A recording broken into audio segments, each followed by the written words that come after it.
Ladies and gentlemen, welcome back to Obsessive Compulsive Gaming. I am the Obsessive Compulsive Gamer, joined once again by my faithful manservant slash Bucktotem Bertrum. Say hello, Bertrum. And this is our review for Tomb Raider 1 to 3 Remastered. So dear viewer, if you don't mind, don't forget to subscribe to this channel and like this video. So Bertrum, how the hell are we today? That's good, Bertrum. Moving on.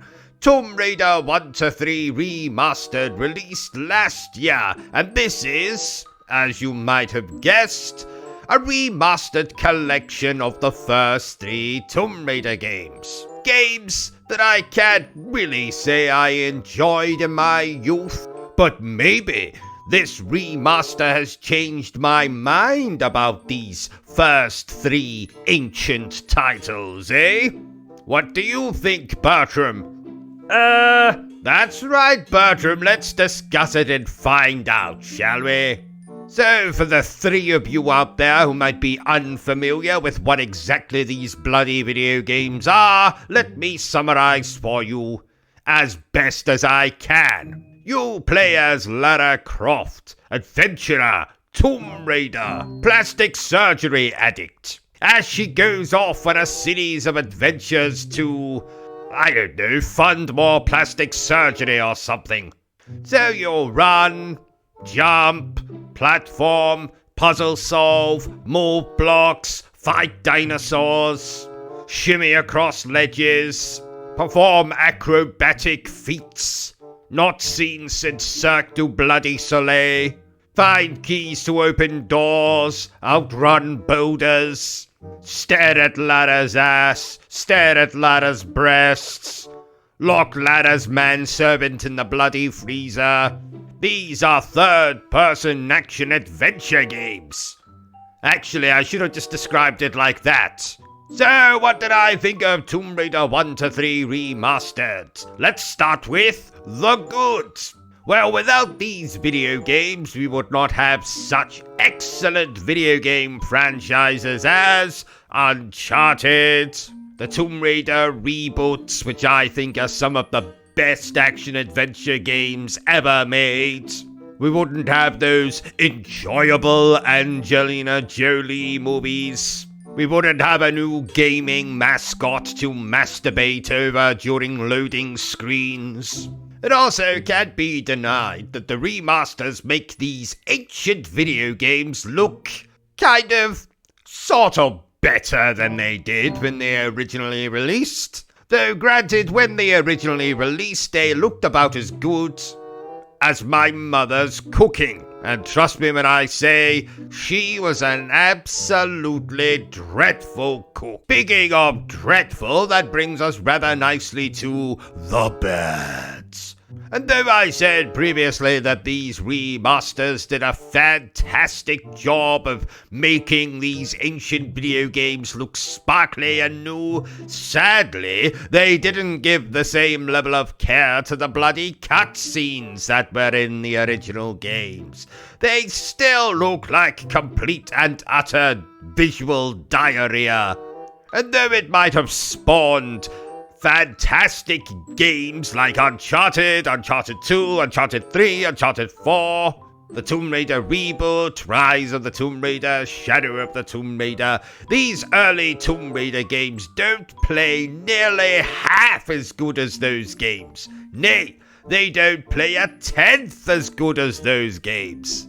Even the modern control scheme that they've implemented into these remasters is still just as bloody frustrating as playing using the bloody tank controls. The only time I want to be using tank controls is playing as Jill Valentine in the fucking Spencer Mansion. I don't want to be using them when I'm trying to outrun some bloody boulder, or trying to make some precise jump in Venice, or whatever else you have to do in these godforsaken games.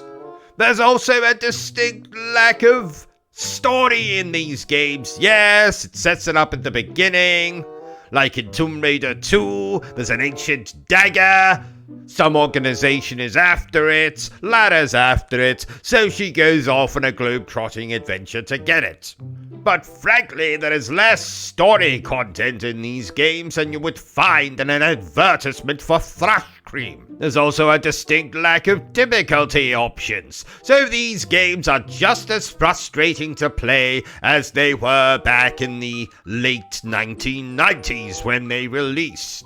Tomb Raider 1 particularly is a frustrating affair, especially in the final 2 stages of the game. Tomb Raider 2 is the exact same. And Tomb Raider 3, well, Tomb Raider 3 is just frustrating from start to finish. Who the hell decided that we needed a difficulty spike in that game?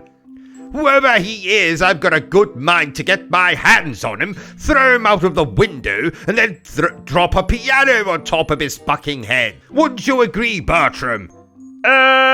Of course you do. What else can I complain about?